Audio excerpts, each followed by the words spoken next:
Baik,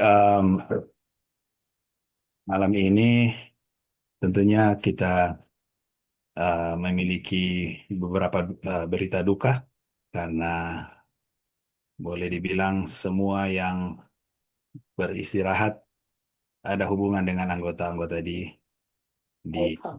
House. Mulai dari keluarga Wauran, ya, Tante Limbong Wauran, sudah hubungan, Itu dah. keluarga Londa, dan Mm, keluarga dari Akam ya, Pendeta Pati yang sudah mm, istirahat. Puji Tuhan karena kita semua memiliki pengharapan. Jadi hanya itu kita punya pegangan, di mana kita memiliki pengharapan. Semoga semua keluarga yang berduka boleh dihiburkan dengan kuasa Roh Suci. Dan orang tetap memiliki pengharapan sampai waktu Tuhan akan memanggil semua yang sudah tidur terlebih dahulu. Biar ini menjadi kekuatan bagi semua mereka yang berduka.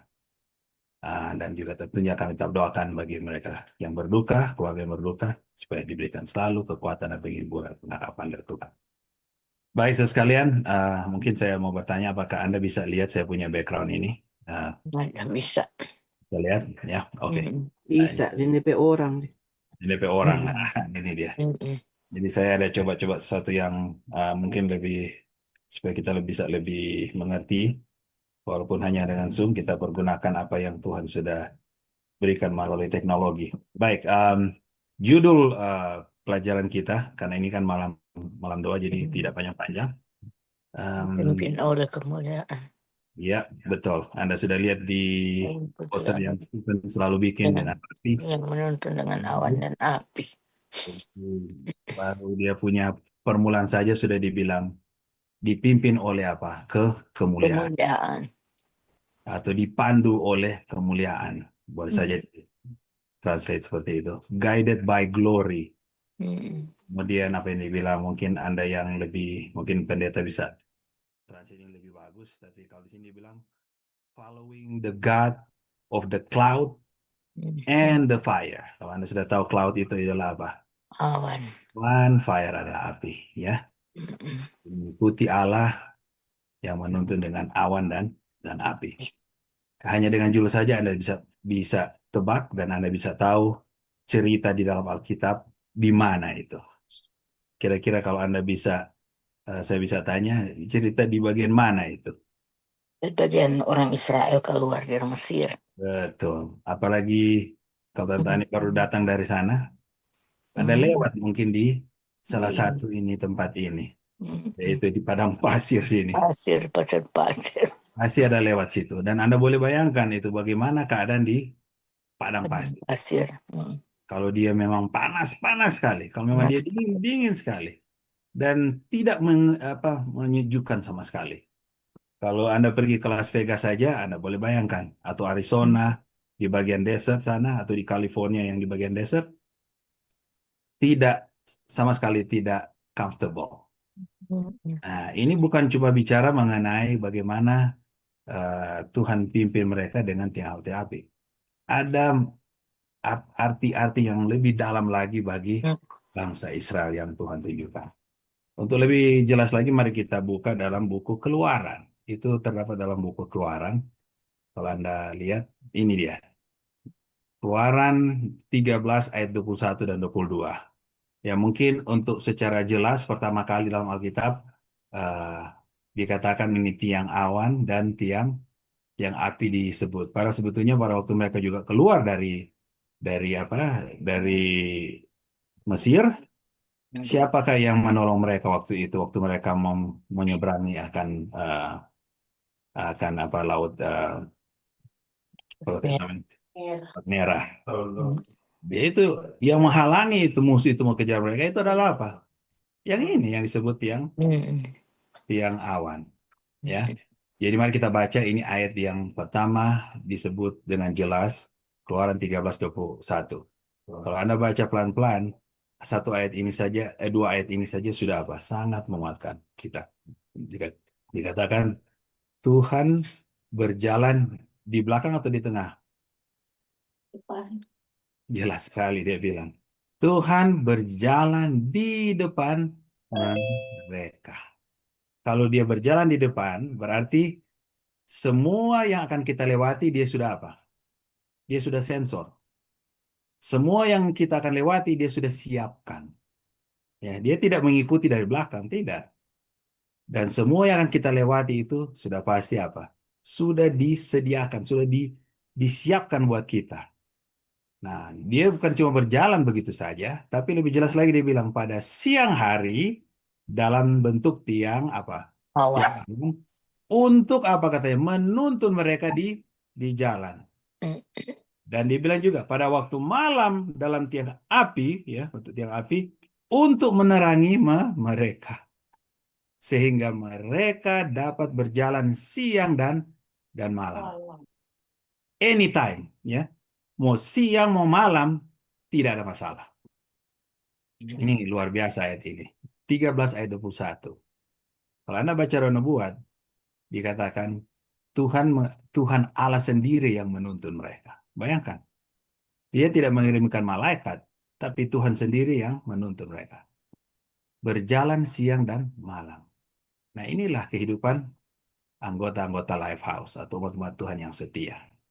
Kalau kita setia kepada Tuhan, mau mengikuti akan perintah Tuhan, mau mendengarkan suara Tuhan, yang berjalan di depan kita bukan kita duluan, tapi Tuhan sendiri yang akan berjalan dan menyiapkan. Dan bahkan dia yang menuntun. Dia yang tuntun pada waktu malam dan pada waktu siang. Ayat yang ke-20, dengan tidak beralih tiang awan itu tetap ada pada siang hari dan tiang api pada waktu malam di depan bangsa-bangsa itu.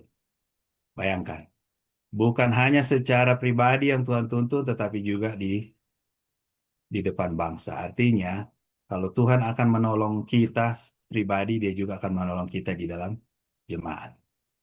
Kemudian, Roh Nubuat katakan, Anda bisa baca di sini, dikatakan, ini ada, kalau Anda buka di Desire of Ages, ya, Desire of Ages, Anda bisa baca di situ. Ini ada bahasa Inggrisnya, bahasa Indonesianya, ini mungkin terjemahan yang bukan terjemahan apa namanya buku, tapi hanya terjemahan biasa saja. Maka dalam tiang awan di siang hari dan tiang api di malam hari, Allah berkomunikasi dengan Israel.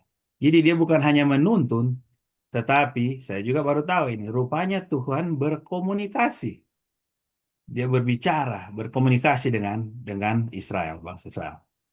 Menyatakan kepada manusia kehendaknya dan memberikan kepada mereka kasih karunia-Nya. Oh, luar biasa ini.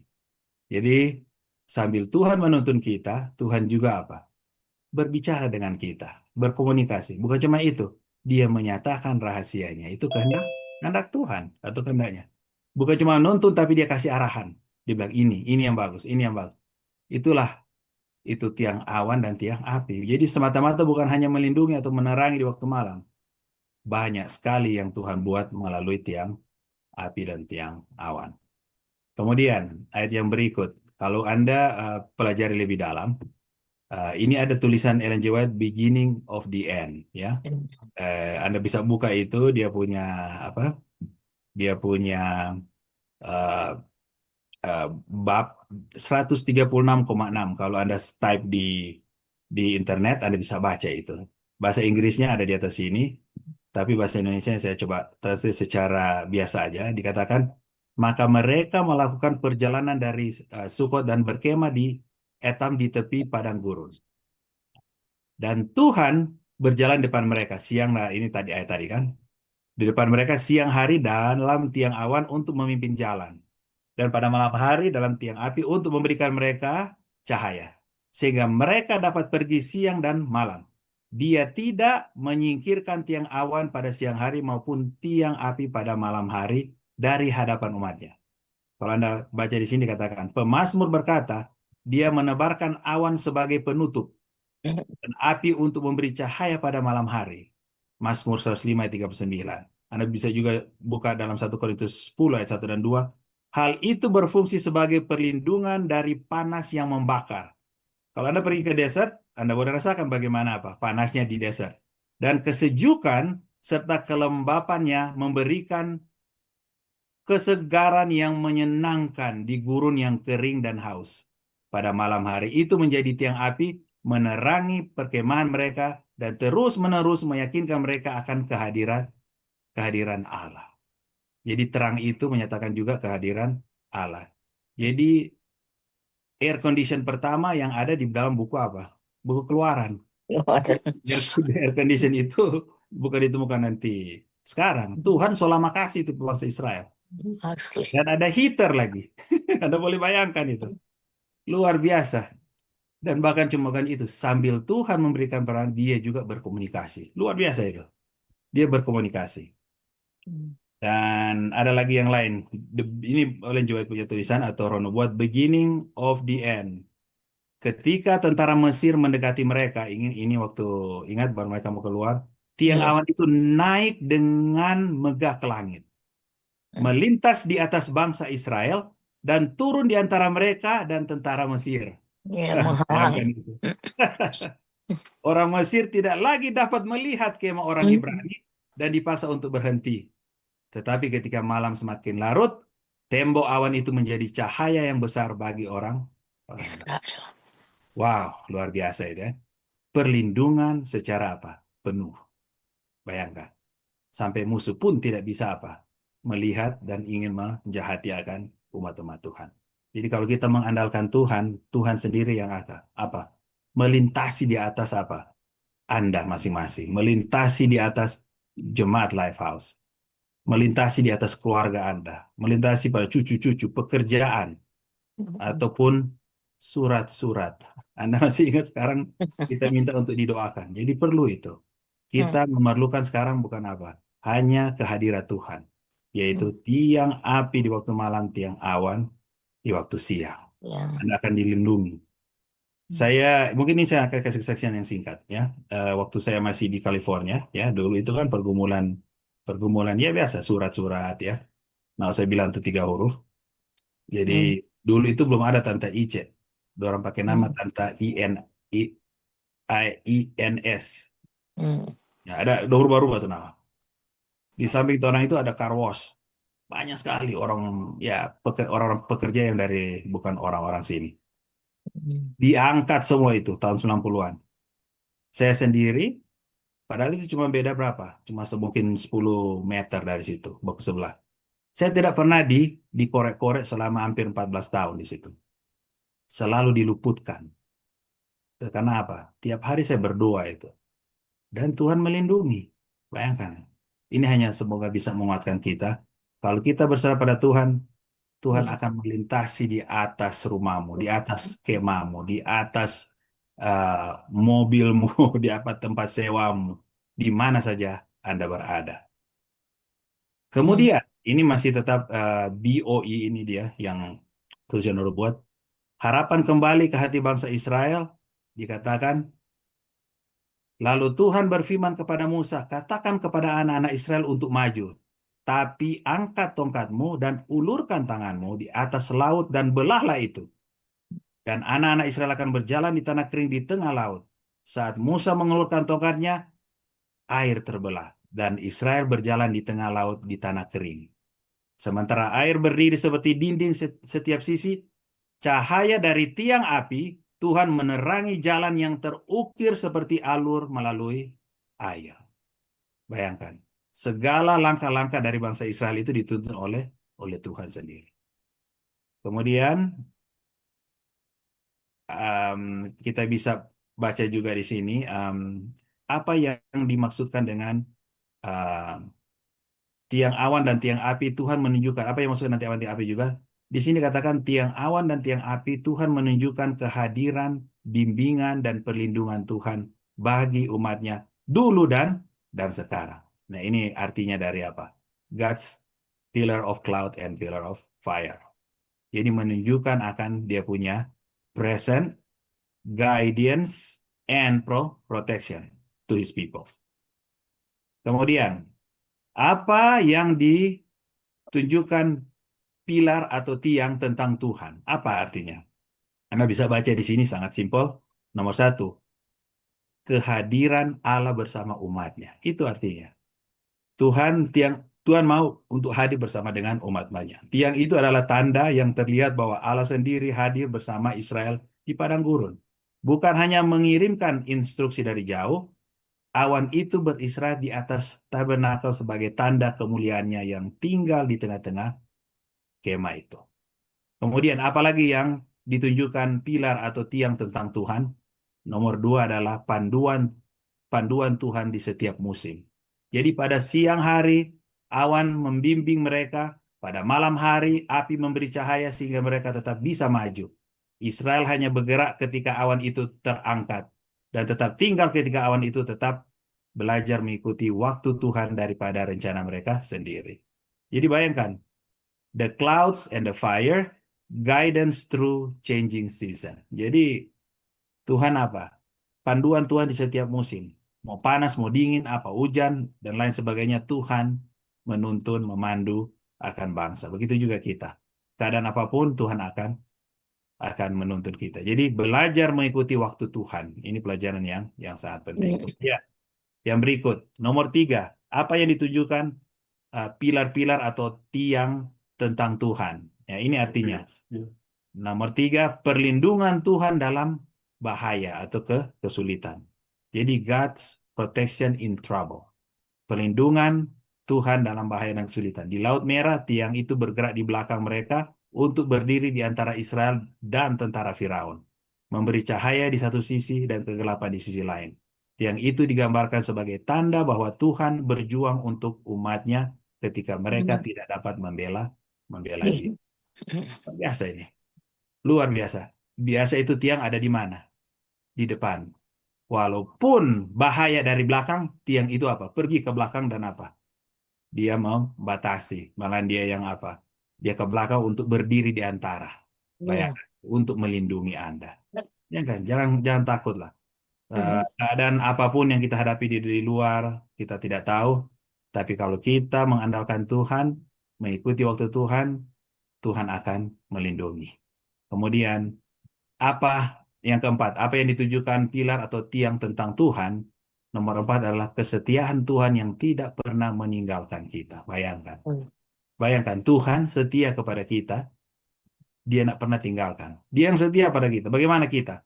Kitab Keluaran menekankan bahwa tiang itu tidak meninggalkan umat sepanjang perjalanan mereka. Tidak pernah. Ini menjadi gambaran perjanjian lama tentang janji Tuhan untuk kita, untuk tidak meninggalkan atau mengabaikan umatnya. Tuhan tidak pernah meninggalkan umatnya. Saya mau ulang-ulang lagi, saya ingat dulu waktu waktu kita, aduh, ya menaik gereja lah ini ya, kita boleh dibilang terlalu orang ya biasalah, minta apa mereka iri atau apa, tapi gereja kita selalu di menjadi apa pembicaraan, oh gereja ini akan begini begini. Mereka lupa gereja itu adalah milik Tuhan. Tuhan tidak akan meninggalkan atau mengabaikan umat Tuhan. Mau sisa berapa, tapi kalau gereja Tuhan, Tuhan tidak akan tinggalkan. Umat Tuhan, Tuhan tidak akan tinggalkan. Betul. Pelajaran dalam hidup kita hari ini, ya. Jadi pelajaran untuk kehidupan kita saat ini, kira-kira bagaimana? Sangat gampang kalau Anda mau cari tahu ini pelajaran ini. Pelajaran apa yang diberikan kepada kita tentang mengikuti Tuhan hari ini? Nomor satu, Tuhan beserta kita atau God is with us.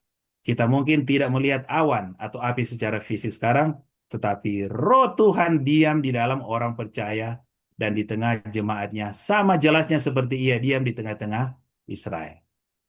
Ketika kita merasa berada dalam padang gurun, kita dapat mengingat bahwa kehadiran Tuhan tidak berpindah meskipun perasaan kita berubah. Jadi ini pelajaran kita di saat ini. Ada lagi yang kedua, pelajaran apa yang kita bisa belajar dari ini untuk sekarang? Tuhan tetap memimpin kita. Israel tidak memutuskan jalannya. Mereka mengamati tiang itu dan menyesuaikan rencana mereka dengan pergerakan Tuhan. Hari ini Tuhan memimpin kita melalui firman-Nya, kesaksian batin dari Roh dan nasihat yang bijaksana. Dan panggilan kita adalah untuk bergerak ketika Dia berkata, pergi, dan menunggu ketika Dia berkata, tunggu atau tetap di situ. Jadi inilah pelajaran. Dan yang ketiga, pelajaran untuk kehidupan kita saat ini, Allah melindungi kita dengan cara yang tidak terlihat. Nah, ini unik sekali ini. Israel bahkan tidak menyadari semua cara Allah menjaga dan membingungkan musuh-musuh mereka. Dia berpegang untuk mereka, sementara mereka hanya menaati. Kita bisa percaya kepada Allah sering bekerja di balik layar, berdiri di antara kita dan bahaya yang mungkin bahkan tidak kita lihat. Kalau Anda baca nubuat, nubuat katakan, Tuhan mengirimkan malaikatnya. Padahal gampang sekali kita akan apa? Kena bahaya, tetapi Tuhan mengirimkan malaikat untuk melindungi kita. Hmm. Jadi ini God protects us in unseen ways, ya. Kemudian Hmm. yang keempat, pelajaran apa? Pelajaran kita untuk kita saat ini, Allah setia dalam perjalanan panjang, ya, long journey. Hmm. Tiang itu tetap bersama Israel bukan hanya pada hari-hari awal yang menyenangkan keluar dari Mesir, tetapi melalui semua tahun-tahun panjang pengembaraan. Ingat 40 tahun ini. Iya, waduh. Lama sekali. Dengan cara yang sama, kesetiaan Allah tidak hanya untuk momen besar kita, tetapi untuk hari-hari biasa dalam bekerja, melayani, merawat, dan ketaatan yang tersembunyi. Jadi inilah yang apa? Yang Tuhan arti dari untuk pelajaran kita saat ini. Dan semoga ini bisa memuatkan kita. Jangan lupa kita memiliki tiang api di waktu malam, tiang awan di Di waktu waktu siang. siang. Tuhan memberkati. Amin.